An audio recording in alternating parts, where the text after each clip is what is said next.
Welcome to the Investor Coaching Show, a podcast to help you get an insider's view of the financial world and escape common investment traps. We look at the financial news of the day and help you make sense of it so you can relax about money. And here's your host, Paul Winkler. And welcome. This is the Investor Coaching Show. I am Paul Winkler. PaulWinkler.com is our website. Evan Barnard here hanging out with me, supplying the ice cream, and Cindy, turn off the radio. oh, his wife. I'm busted now, man. Oh, no. In all things in moderation. All things in moderation. It's all right. Makes us happy. That's the running joke with a lot of my friends. You know, if we do anything and it's the least bit profitable, it's people are like, Paul, it's ice cream money for him. My nutritionist, turn off the radio. That's right. She's gonna be all over me. That's right. Okay. Anyway, so Evan, man, I know that you got like a fire starter going on over there. You need to start. Yeah, well, I don't want stuff. you thinking I've actually got a social life on the weekends or something. So I had to bring a bunch of research to the show here. I know you've got way more of a social life than me, man. That is just so true.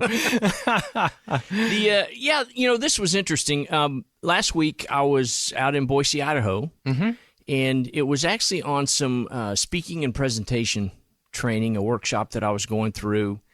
On learning speaking?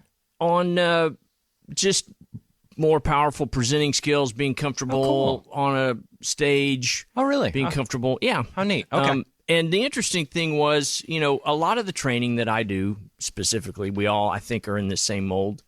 You less so than the rest of us, I would say. Most of my professional education is around investing. And, the industry. But this, I'm Paul. You're ADD. You're like You're a drummer in the counseling. He's all over the place. Get another doctorate degree I get or it. something. I get it. Okay. But this group is really an unusual group in terms of who I'm usually around. And one of the gals there lives on the East Coast, and her business is counseling adults. Say 50-year-old adults. Who are now dealing with putting their 70 or 80-year-old parent in a facility, and how to divide jobs, how to divide responsibilities, even just how to go through that entire process. That is so interesting. And of course, that's a burgeoning field. Oh, yeah. Well, this article caught my eye because of that. And I saw that as well. I didn't read it, but I saw it. Yeah. Really, so the radar was up, but it said more men. This is from the Wall Street Journal. More men are taking care of aging parents. They feel unprepared. And talks about Brandon Will, 41, who put his writing career on hold to take care of to become a full-time caregiver for his mom. And there's an increasing number of men taking care of their aging parents. I want to say 47% of the adults that are caring for parents now are men. That stat really did blow me away. That's very high. My anecdotal evidence in working with clients that are in this situation is usually it's one of the responsible women in the family tree that is managing this process. That is the cliche, and that's typically what it has been. Sure. And so the interesting thing was, it's a new set of responsibilities for a man. I am not necessarily the most nurturing human on the world.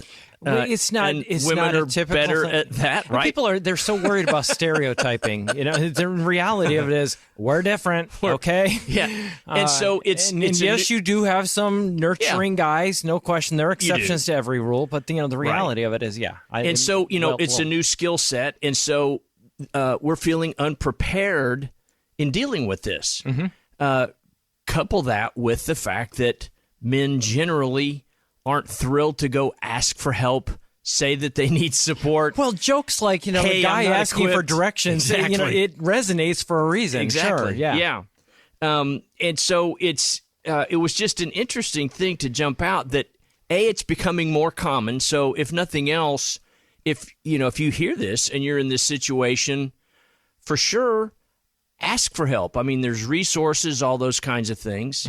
But it's going to become it has become a growing trend. And asking for really help is a sign of weakness. The idea is, sure. and that's where that comes from. Sure. And it's affecting, typically, the man is the primary breadwinner. Not always, but that's kind of the average. And so now if they have to put their career on hold, now you're wondering about, okay, who's going to provide for the core family in addition to aging parents? That is all, I've talked about that. People retire earlier than they thought they were going to because they have to take care of loved ones or exactly. They become disabled. Sure. And, this wasn't in the article, but it got me thinking as well of whether it's male or female, single parents that are in this position, God bless them. I mean, they just, I can't imagine the plates that they're juggling trying to care for an aging parent. They're putting food on the table, getting their kids to school. Those are people that need someone around them, whether it's church friends, community friends, something. But it's just going to become a growing issue for a lot of us. And I think that is something that I often find myself talking to guys about. Yeah. It's the reality of it is that women tend to be really good at having a support system around them.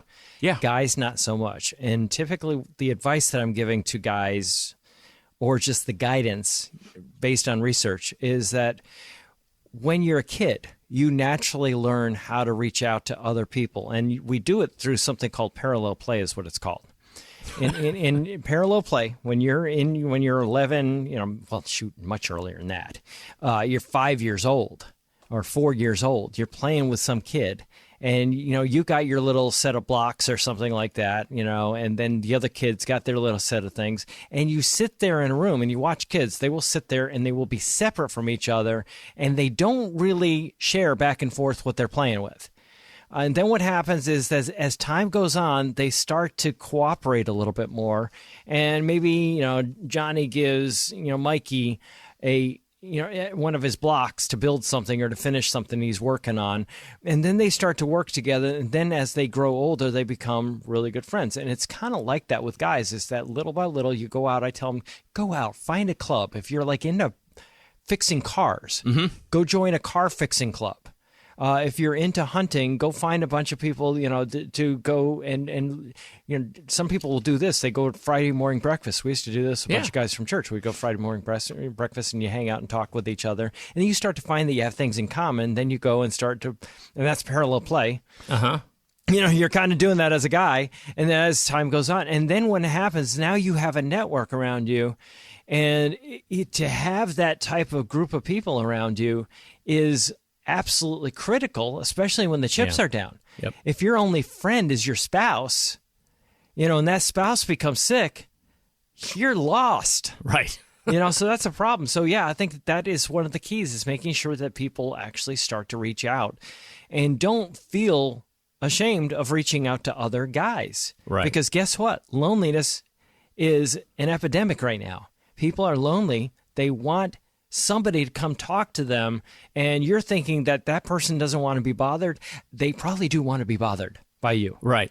They would love to have somebody to talk to. Yeah. The other facet of this was simply the financial side.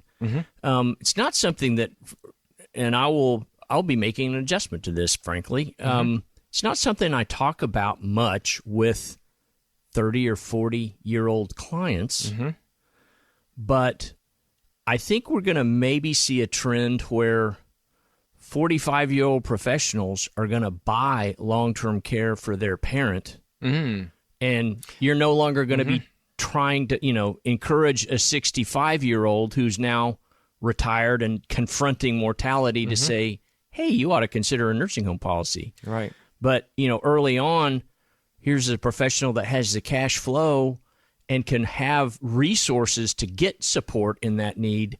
I bet that's going to become some kind of a societal shift on who the the target market for purchasing long-term care insurance is going to be. Yeah, it has been talked about in some of the coursework that I had been through. They actually talked about having kids and encouraging their kids to look at policies for their parents. And, it would be nice if that happened, because if you get more people doing it, maybe some of the pricing of some of these products will improve some. Because unfortunately you end up with an adverse risk where you basically have the only people that buy this stuff are people that are thinking, man, I got one foot in a banana peel and the other in a nursing home. Right. And maybe that would be the case. That was one group of people. The other one was that kids that want to protect their inheritance. They would buy long-term care on their parents because their parents weren't spending money on that, but they were spending money on that they weren't spending money on long-term care, that they were actually preserving the assets. Well, that mercenary bent that some of us may have swerves into this other topic that Leviticus, just plug your ears. Yeah. Can AI do empathy even better than humans? Companies are trying it. But it's interesting, AI is rapidly becoming viewed as an assistant, not being viewed as a replacement for a human. And so some of these companies early on customer service lines. Right. Software was analyzing the voices of who was calling in with either a complaint or something, and they could read certain stress, personality types. What they were using AI a while back, and they would route those calls to an operator that was better suited for a fast talker or someone that seemed it's really cool. Sure. That makes a lot of sense. But now they're looking at, even for, say, a psychologist or a human resource person, AI can help them draft responses to complaints. And a human has a bad day. A human has a child that's sick, the dog threw up, you got a flat tire on the way to work, and all of a sudden you fire off some email. And in today's world, one email, one tweet, you can wipe out 10% of a company's market value, right? Well, it's funny you say that, but they route somebody. If somebody's a fast talker, they route them to somebody else that is a little bit more, that can deal with that type. That they're not, that they're not necessarily, they're not have any. They don't have a problem with a person like that. I'm just searching for a good word. Yeah, it doesn't trigger them. Because that was the word I was going to use, but it's almost over yours. So I was trying to avoid it. No, it's all right. But the reality of it is, and this is something I talk to people about a lot of times, it's this concept of transference. In other words, when somebody has a trait that maybe reminds us of somebody from our past that we didn't really like a whole lot, we don't know why we don't like them. It's like when I talk to young guys and I go, hey, you know what? When you're asking somebody out, just keep in mind, if you don't know that person from a hole in the wall, and if they turn you down, it's probably something about you, maybe a piece of clothing you were wearing, what you look like, the way you had cuffs on your pants, or the type of shirt that you had, or whatever, that just reminds them of something or somebody that they didn't like, or that they had a problem with, or something really bad happened with, and they're rejecting that. They're not rejecting you. But do you think about that? That's what you're doing. You're not necessarily dealing with the frailties of people's emotional, they're how they can be driven to do things or act in a way because of something like that. So that makes a lot of sense that you might use something like AI for that particular purpose. There's an interesting, I don't know, it was about AI that Chad had actually come up with, and it was Chad up here in the Goodlettsville office. It was University of Chicago researchers seek to poison AI art generators with nightshade, is what the title of the article was. It's fascinating. It says, team of researchers from the University of Chicago released a research paper outlining nightshade, a data poisoning technique aimed at disrupting the training process for AI models. Reports MIT Technology Review and VentureBeat. The goal is to help visual artists and publishers protect their work from being used to train generative AI image synthesis models. And, I've seen some things out there. My son has shown me some little programs that do some interesting stuff in that area. Open source poison pill tool alters images in ways that are invisible to the human eye that can corrupt the AI model's training process. And it's fascinating. They Cops and robbers already. I cannot believe you just said that. That was a comment. Oh, really? I read the comments of people that were actually commenting on the article, and that was one of them. That's so funny you said that, Evan. Wow. It says, for example, in tests, researchers used a tool to alter the images of dogs in a way that led to an AI model to generate a cat when prompted to produce a dog. So they're trying to mess up the AI. It's a hoot. To do this, Nightshade takes the image of an intended concept, which is the actual image of a dog, and subtly modifies the image so that it retains its original appearance, but is influenced in latent or encoded space by an entirely different concept, like a cat. So what they do is they have this thing, like you have these different, they have this, they call them poison samples. And you have no poison samples. And then you have 50 poison samples, and the dog starts to look a little bit strange. And then you have 100 poison samples, and it starts to look like I don't know what, right? Like an animated tiger or something like that. And then you got 300 poison samples, and it looks like a cat. I mean, they literally changed the image, and that's how they're protecting these image. And I have no clue. I mean, this technology is so far beyond me. Right. I can't even think straight as I'm looking at this stuff. Maybe Dr. Seuss was using AI back in the day to kind of come up with some of those illustrations or something. Yeah, I don't even get it. But they had like a handbag turns into a toaster, and they have a car turns into a cow, and they have a hat turns into a piece of cake. And, they're showing how this happens. But, I'm thinking they're embedding this stuff with codes. And it reminded me a little bit of, when you have, what are those things? It's been a while since I talked about it. Those things that were worth, those little pictures that were worth so much. Oh, NFTs. Yes, thank you. And non-fungible tokens, right? Yeah, there you go. Thanks. The non-fungible tokens, it reminded me of that. And, all I could think of is, okay, how are they going to be able to use technology like this for deep fakes? They already do, I think. I mean, to protect, you're trying to protect your image. And if your image is being used to make a deep fake, is there a possibility that, I don't know. I don't understand this technology enough. I may be just totally off base. But I thought it was fascinating because, this is something that we worry about so much. Yeah. We worry about these types of things affecting political, the elections and things like that. And is it a possibility that there's a way to protect against that? So, yeah. I don't know. It's interesting.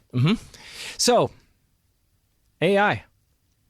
You look at it, it's an opportunity, it's a threat, it's an opportunity. It's a tool. It's a tool. You can use it for good or bad. Right. It's another tool. And, we look at this and we say, okay, so something is developed that could be negative. Now, even though it's, we look at this as a positive, they talk about in the article how it can be used for negative purposes. Yeah. And when you look at that and go, it's kind of like anything else. So often what we do is we look at things, it's just my mind went off to, they're talking about, so many people talk about gun control and all of that and the issue, and we talk about mental health and how a lot of the places that were holding people in past are not holding them. So you got more issues with mental health. And people say, well, if you just take away all the guns and you go, well, there are places around the world where they took away the guns. Now they're using cars as a weapon. So you think about a car is supposed to be used for positive purposes as transportation, but it could be used as a weapon. It's just like anything. The reality of it is we can sit here and worry ourselves to death over all of these things and get ourselves into, an absolute tizzy worrying about the future and fearing the future. Or we can go, you know what? It's one of my favorite quotes from a buddy of mine who's a CPA, and he basically made the comment to me the other day about something. He goes, what are you going to do about it? I'm like, all right, good point, man. I'm just going to go out and have fun, and I'm not going to worry about it and recognize that somehow or other life finds a way, to quote Jurassic Park. Paul Winkler, Investor Coaching Show, along with Evan Barnard. We're going to be back right after this. Hey, this is Paul Winkler. Thanks for tuning in to the Investor Coaching Podcast. Now, you may be one of these people that's been listening and realizing, wow, investing, there's a lot more to it than meets the eye, and financial planning, tax laws constantly changing, and recognizing that maybe you might need some help in this area, but you don't want just anybody to help you out. So we have 10 offices in the Middle Tennessee area, and everything we do is fee only. We align our interests with your interests. So you can get an initial 15-minute phone call with any one of our offices just by going to paulwinkler.com/call. That's it. Every one of the offices is run by somebody with 20 plus years experience. They're all degreed planners. They all have academic backgrounds in investing, and you can get the help that you need. So if you want to set up a complimentary phone consultation, just go to paulwinkler.com/call. And we look forward to seeing you soon. Hey, remember a couple years ago, the big thing we were talking about is people buying marijuana stocks? Yes. That was the big thing, right? Yeah. Well, I would joke about that, hey, yeah, people buy it because they think it's going high, ha, ha, ha. We would joke about that. And one of the things that it's amazing to me now.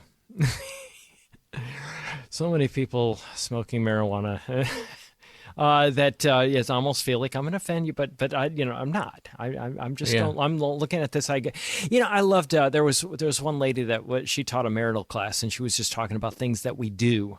How things that we actually do as couples, and she would just go, I'm not judging you. I'm going to tell you what the research says. Yeah. And that's literally the Right. way she was. I won't use her name because I don't have permission to use her name, but she's one of these ladies that actually teaches on marriage and how to help people in marital counseling and things like that.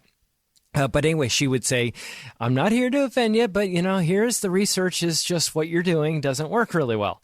And I always liked the way she handled that. I thought it was really, really good. Because sometimes what happens, people think you're, giving a personal attack. Well, this article from the Wall Street Journal, the cannabis that people are using for anxiety is probably making it worse. Is what they found. Anxious consumers are looking for help, and pot companies have promoted their products as an answer. So the article says lots of people with anxiety are counting on cannabis's ability to treat their symptoms. Here's the problem. The science shows that it probably doesn't help, and it's actually making symptoms worse. They promoted their products as helpful for anxiety. That's what they're doing. They're out there, you see, hey, this is great. You want to relax. You want to chill out. Forget about the munchies and that you're going to get fat. No, whatever. But anxious consumers have turned to weed and edibles for relief for treatments on their ailments have become harder to find. The number of available and affordable therapists badly lags demand. And traditional medications don't work for everyone. Driving both, it's true. That's very true. A lot of the medications that people use for anxiety and depression very well may exacerbate it as well. It's like, you look at some of the research on the SSRIs. It's, it's kind of go, whoa, wait a minute. And for the uninitiated, what is an SSRI? Selective serotonin reuptake inhibitors. Got it. I don't swim in those waters. Sorry. Yeah, okay, that's sorry. Serotonin being that happy chemical. That got it. That most of which is actually from your stomach. That's why diet is so important. People don't think about that. Your diet, your stomach is another brain. They say it's your second brain. Yeah. That's you got three of them. Heart, and yeah. Oh yeah. I've a good friend of mine that would not get a heart transplant and literally said, "I'm not doing that." I was like, "Why?" Wow. And you're like going, "Your heart is in really, really bad shape," because I have had too many people that have done it and end up with a change in personality. Interesting. Guy's a psychiatrist. Wow. So yeah, knows this kind of stuff. But anyway, survey last year found that nearly 2/3 of people said that they would prefer to use cannabis rather than pharmaceuticals to treat a medical issue. And 54% of respondents said that they had, who had said that they had ever used cannabis, 41% had consumed it to reduce anxiety. And they're actually finding not looking so good. So That's research. Yeah. I'm just here to tell you. You know, it's a lot of times when I read or hear, And from an investment standpoint, just real quickly before you make that point, because this is an investing show. Remember, people were investing in this stuff because they thought that they would make tons of money. And what do you buy when you buy stock? You buy the rights to the earnings or the profits of the company, the future earnings. And they said here that the industry, the profits have fallen short of the lofty expectations. So it didn't work out so well. Wow. Anyway. You know, just driving up here this afternoon, there was a billboard. Okay. That I can't remember if it was on 65 or if I was on Veterans Parkway. And there's a picture of a gal seductively dressed, I'm going to say, just to make it an easy description. Okay. And the title of the website was Pretend It's Flowers. But then it said cannabis on the billboard. Oh, my goodness. And it was just, I'll have to look it up when I get home, like, what in the world is this? But so instead of getting a bouquet of flowers for your send them, Valentine, I don't know, gummies or weed or what, I don't know what they were advertising, but it was on I-65 coming up here. Yeah, what a shock. But whether marijuana is better or worse than pharmaceuticals for treating that stuff, that's probably a very different debate. But anytime we swerve into these kind of conversations, I always think about Crocodile Dundee. Just the fact. I'm liking the idea that you use swerve. You know. Because when you're forget it. And, everybody could use more mates. Right? Okay. You know, relationships. Mate. And connections. You know, the connections that people have, we were talking about, you were talking about earlier about having a support network around you when we were talking about long-term care, is people don't realize the medical impact that having a support network around you has, more so than any, marijuana, pharmaceutical, whatever. Oh, yeah, no question. Just Life the relationships. is, It's great. Absolutely. And it's free. With connected people. Oh, yeah, absolutely. Hey, this is Paul Winkler. Hope you enjoyed today's edition of the Investor Coaching Show. You want to learn more about what we do, go to our website, paulwinkler.com. You can watch some of the videos there, and if you're not already a client, you can set up a free initial consultation. Until next time, I'm Paul Winkler, reminding you that I believe that more educated investors are more confident investors, and confident investors are more successful investors. Have a great one. Advisory services offered through Paul Winkler, Inc., an SEC-registered investment advisor. The opinions voiced and information provided in this material are for general informational purposes only and not intended to provide specific advice or recommendations for any individual. To determine what investments are appropriate for you, please consult with a financial advisor. Paul Winkler, Inc. does not provide tax or legal advice. Please consult your tax or legal advisor regarding your particular situation.